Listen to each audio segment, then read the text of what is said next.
జగన్ అధికారంలోకి రాగానే అధికారంలోకి వచ్చిన మొదటి 3 నెలల్లో పొట్ట కొట్టింది బీసీలు పొట్టే కొట్టాడు. 30 లక్షల పైచిలకు భవన నిర్మాణ కార్మికులు పొట్ట కొట్టాడు. 10 మనిషి వచ్చి రాగానే ఏలూరులో 2019 ఎన్నిక ఆ రోజున వైసీపీ అండగా ఉంటామని చెప్పి బీసీలు డిక్లరేషన్ ఇచ్చి దాంట్లో ఏ ఒక్కటి కూడా నిలబెట్టుకోకుండా అందరూ నమ్మి ట్రెడిషనల్ టీడీపీ పార్టీని నమ్మి చాలామంది వైసీపీకి వెళ్ళడం వల్ల వచ్చి రాగానే ఎవరైతే వెన్నంటే ఉన్నారో వారినే దెబ్బకొట్టాడు. ఊహించుకుని 30 మంది పైచిలకు భవన నిర్మాణ కార్మికులు ఆత్మహత్యలు చేసుకున్నారు.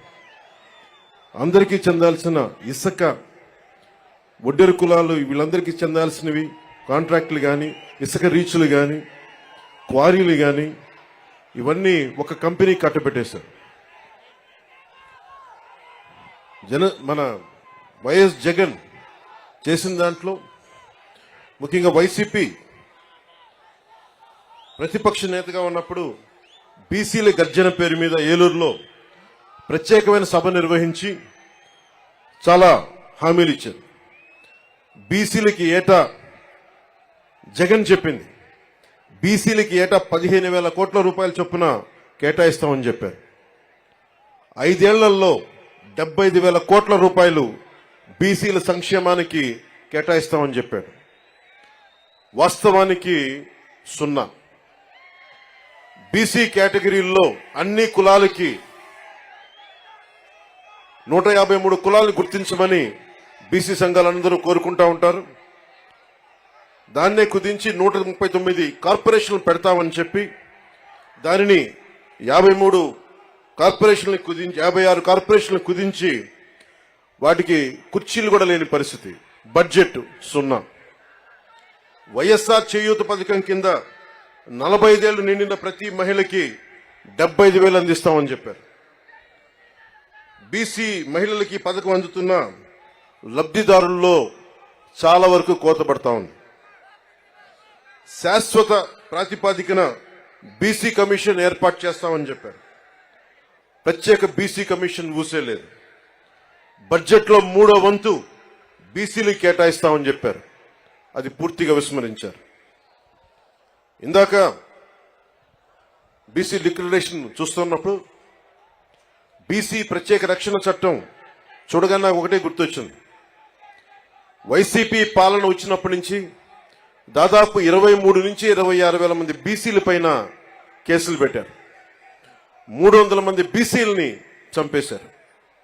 ఇక అచ్చెన్నాయుడు గారు లాంటి బీసీ నాయకుల మీద ఎలాంటి దాడులు జరిగినాయో, ఇక ఎస్సీల మీద ఎలాంటి దాడులు జరిగినాయి మీ అందరికీ తెలుసు. ముఖ్యంగా ఈరోజు బీసీ సభలో కాబట్టి ప్రత్యేకంగా బీసీ నేను సంఘటనలు చెప్తా ఉన్నాను. ఇందాక సోదరులు లోకేష్ గారు చెప్తున్నట్టుగా గుంటూరు జిల్లాలో జరిగిన సంఘటన, పాపం అమర్నాథ్ గౌడ్ అక్కని ఏడిపిస్తా ఉంటే అడ్డుకున్నందుకు వైసీపీ నాయకులు చెరుకు తోటలోకి తీసుకెళ్లి పెట్రోల్ అంటించి చంపేశారు. చాలా హృదయం కలిచివేస్తుంది. పట్టించుకునే వాళ్ళు లేరు, మాట్లాడేవాళ్ళు లేరు. వైసీపీలో ఉన్న బీసీ నాయకులు కూడా మీరు కూడా ఒకసారి పునరాలోచించుకోవాలి. గుడ్డిగా గనుక వైసీపీ నాయకులు వెనకేసుకొస్తే కులానికి కూడా ద్రోహం చేసిన వాళ్ళు అవుతారు. ఒకసారి ఆలోచించుకోండి. అలాగే 23 నుంచి 26 వేల మంది బీసీ యువత బీసీ ప్రజల్ని కేసులు పెట్టారు. ఇదివరకు ఎస్సీ పరిరక్షణ చట్టం ఎలా ఉంది, ఎస్సీ ఎస్టీ అట్రాసిటీ యాక్ట్ ఎలా ఉందో, ఈ రోజున వైసీపీ పాలనలో బీసీలకు కూడా ప్రత్యేక రక్షణ చట్టం అవసరమైంది. అది చెప్పగానే మొట్టమొదట బీసీ రక్షణకి చాలా అవసరం అని చెప్పి మనస్ఫూర్తిగా నా మద్దతు తెలిపాను వీటన్నిటికీ. ఈ రోజున జనసేన సంబంధించినంత వరకు బీసీలకి సంబంధించి నేను రామ్ మనోహర్ లోహియా గారి సిద్ధాంతాలకి ఆకర్షితునైన వాడిని. బీసీలకి సాధికారత ఉండాలి, ఇవన్నీ ఆలోచించేవాడిని. బీసీలకి మిగతా కులాలకి ఐక్యత ఉండాలి. కేవలం సంఖ్యాబలం ఉన్న బీసీ కులాలే కాదు, అల్పసంఖ్యాక బలం ఉన్న బీసీ కులాలకు కూడా ఎక్కువ అభివృద్ధి రావాలి. బీసీ కులాలన్నిటికీ ఎంతసేపు యాచించే స్థాయి నుంచి శాసించే స్థాయిలో బీసీ కులాలు ఉండాలి మనస్ఫూర్తిగా ఆకాంక్షించేవాడిని, కోరుకునేవాడిని. బీసీ కులాలు భారతదేశపు సంస్కృతికి సాంప్రదాయాలకి వెన్నెముక. బీసీ కులాలు లేని సమాజం, బీసీ కులాలు లేని భారతదేశం మనం ఊహించుకోలేం. భారతదేశం సంస్కృతి సాంప్రదాయాలని కాపాడుతుంది మెజారిటీ బీసీ కులాలే కాపాడుతూ ఉన్నాయి. అలాంటి బీసీ కులాలు చేతి వృత్తుల్ని కానీ, ముఖ్యంగా దేవాలయాల్లో మనకి ఆచార వ్యవహారాల్లో బీసీ కులాల తాలూకు వృత్తి నైపుణ్యాన్ని, చేతి కళల్ని ముఖ్యంగా దేవాలయాలు కార్యక్రమాలకు అనుసంధానం చేయాలి. తద్వారా వాళ్ళకి చాలా బలమైన ఆర్థిక పరిపుష్టి కలిగించే అవకాశం ఉందని నాకు చాలామంది చాలామంది బీసీ మేధావులు చెప్పారు. దానిని ఒకసారి నారా చంద్రబాబు నాయుడు గారి దృష్టి కూడా తీసుకెళ్లి దాన్ని ఇంప్లిమెంట్ చేసేలాగా ఖచ్చితంగా దాన్ని ముందుకు తీసుకెళ్తాం. ముఖ్యంగా వడ్డెర కులస్తులు బ్లాస్టింగ్లు జరుగుతూ ఉంటాయి. కొడుతున్నప్పుడు డ్యాముల నిర్మాణం కానీ, రైల్వే లైన్ల నిర్మాణం కానీ ఇవన్నీ వడ్డెర కులస్తుల ద్వారా జరిగాయి బ్రిటిష్ హయాంలో. అలాంటి వడ్డెర కులస్తులు ఈ రోజున పాపం బ్లాస్టింగ్ లో దెబ్బలు తింటా ఏ క్వారీలు కొడతారో ఆ క్వారీలకు వాళ్ళకి హక్కు లేకుండా పోయింది. జనసేన తెలుగుదేశం ప్రభుత్వం ఉమ్మడి ప్రభుత్వంలో వడ్డెర్లకి బలమైన ఆర్థిక పరిపుష్టి వచ్చేలా వాళ్ళకి ఖచ్చితంగా వారికి దాంట్లో సింహభాగం ఉండేలా చూడాలని మనస్ఫూర్తిగా కోరుకుంటా ఉన్నాం. అలాగే వడ్డెర్లు కాంట్రాక్ట్ వ్యవస్థల్లో నలిగిపోతా ఉన్నారు. వడ్డెర్లు మనకి ముఖ్యంగా ఈ క్వారీ మైనింగ్లో చనిపోతే కాంట్రాక్టులు మట్టి ఖర్చులు తప్ప ఇంక దేనికి అండగా నిలబడే పరిస్థితులు లేదు. నేనే స్వయాన కర్నూలులో ఈ పరిస్థితిని చూశాను.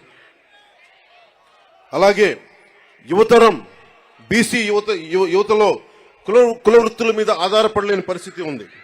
ప్రత్యామ్నాయ అవకాశాలు కావాలి. వీటన్నిటి మీద చాలా సమూలంగా ఆలోచించాల్సిన అవసరం ఉంది. దాన్ని కూడా మేము పరిగణలోకి తీసుకొని ఈ రోజున బీసీ డిక్లరేషన్లు ఇచ్చినవి కాకుండా మీకు ముఖ్యంగా బీసీ యువతకి, మహిళలకి, పెద్దలందరికీ కూడా మీకు ఆర్థిక పరిపుష్టి వచ్చేలాగా, మీరు సంపదకి యాచించకుండా సంపదని సృష్టించేలాగా అలాంటి పథకాలు ఉండాలి. ఆ పథకాల కోసం మేము అహిర్నిశలు తెలుగుదేశం నాయకులతో కలిసి కృషి చేస్తాను మనస్ఫూర్తిగా మీకు తెలుపుకుంటా ఉన్నాం. అలాగే ఇంకొకటి పెద్ద సమాజమైన వాడబలిజ, అగ్నికుల క్షత్రియులు, జాలరి, పల్లెకారులు, పల్లెకాపు, గంగపుత్రులు, ముతరాసులు, ఇవన్నీ ఇత్యాది పల్లెకారుల కులాలన్నీ కూడా ప్రత్యేకమైన దృష్టి సారించాలి. దాదాపు 794 కిలోమీటర్ల తీర ప్రాంతం ఉండి ఈ రోజుకి జట్టీలు లేకుండా ఇబ్బంది పడతా ఉన్నారు. ఇప్పుడు గంగవరం పోర్ట్ లాంటిది నిర్మాణానికి పల్లెకారులు, జాలర్లు, మత్స్యకారులు ప్రాణాలు పోయినాయి. తిరిగి వాళ్ళకి ప్రత్యామ్నాయ అవకాశాలు కల్పించడంలో నిజంగా వెనుకబడి ఉన్నాం. తెలుగుదేశం జనసేన ప్రభుత్వం రాగానే అలాంటి మత్స్యకారులందరికీ అండగా ఉంటాం. అలాగే ప్రతి 30 కిలోమీటర్లకు కూడా జట్టీలు ఉండాలనేదే నా ఉద్దేశం. దాన్ని కూడా చంద్రబాబు నాయుడు గారి దృష్టికి తీసుకెళ్లి ప్రభుత్వం ఏర్పాటు చేయగానే ఎంత తొందరగా ప్రారంభించాలో, ఎంత త్వరగా జట్టీలు ప్రారంభించాలో కూడా దాని వైపు దృష్టి సారిస్తాం. ముఖ్యంగా మత్స్యకారుల పిల్లల్లో బాల కార్మికులు ఎక్కువైపోయారు, స్కూళ్లు సరిగ్గా లేక. అలాంటి చోట్ల ఆశ్రమ పాఠశాలలు ప్రారంభించాలని నేను మనస్ఫూర్తిగా ఆకాంక్షిస్తున్నాను.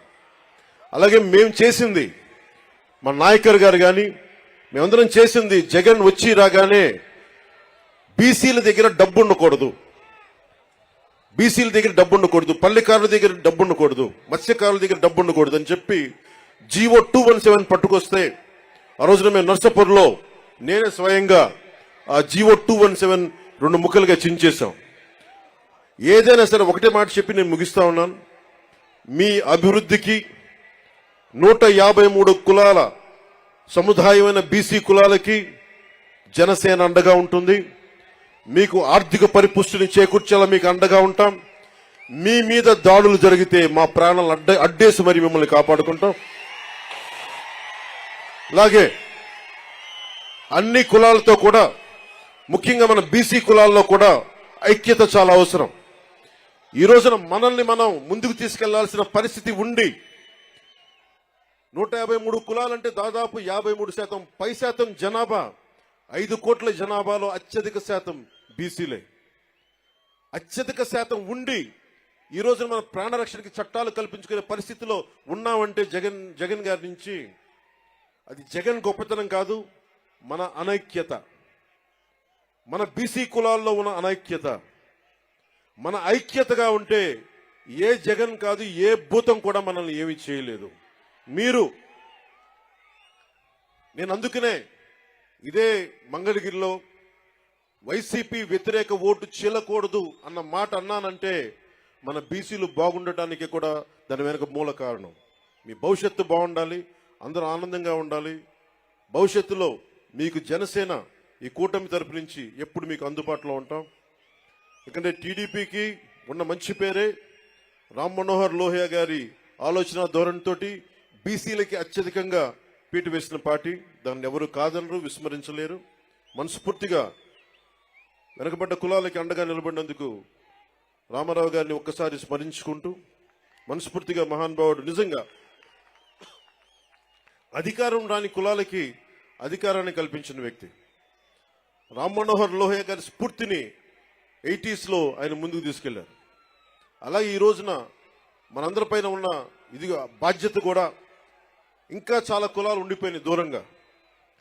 జగన్ వచ్చి రాగానే 34% ఉన్న స్థానిక ఎన్నికల్లోన 34% బీసీలకు రిజర్వేషన్ ఉంటే దాన్ని 24% తగ్గించారు. 24% తగ్గిస్తే 16,800 మంది బీసీలు స్థానిక నాయకత్వాన్ని కోల్పోయారు. తిరిగి జనసేన తెలుగుదేశం ప్రభుత్వం రాగానే ఇదివరకట్లాగే 34% పునరుద్ధరించాలి. అలాగే బాగా నచ్చింది నాకు ఈ దీంట్లో, తిరిగి కేంద్ర ప్రభుత్వానికి 33% చట్టసభలో రిజర్వేషన్ కల్పిస్తామని చెప్పింది కూడా నాకు మనస్ఫూర్తిగా దానికి ఆనందం అనిపించింది. సో దీనికి ఈ బీసీ డిక్లరేషన్కి మనస్ఫూర్తిగా జనసేన మద్దతు ఉంది. నేను అహర్నిశలు మీ అభివృద్ధి కోసం కృషి చేస్తానని తెలుసుకుంటూ, తెలుగుదేశం వర్ధిల్లాలి, జనసేన వర్ధిల్లాలి అని మనస్ఫూర్తిగా కోరుకుంటూ, బీసీలు సాధికారత, రాజ్యాధికారం సాధించాలని మనస్ఫూర్తిగా ఆకాంక్షిస్తూ సెలవు తీసుకున్నాను. జై హింద్.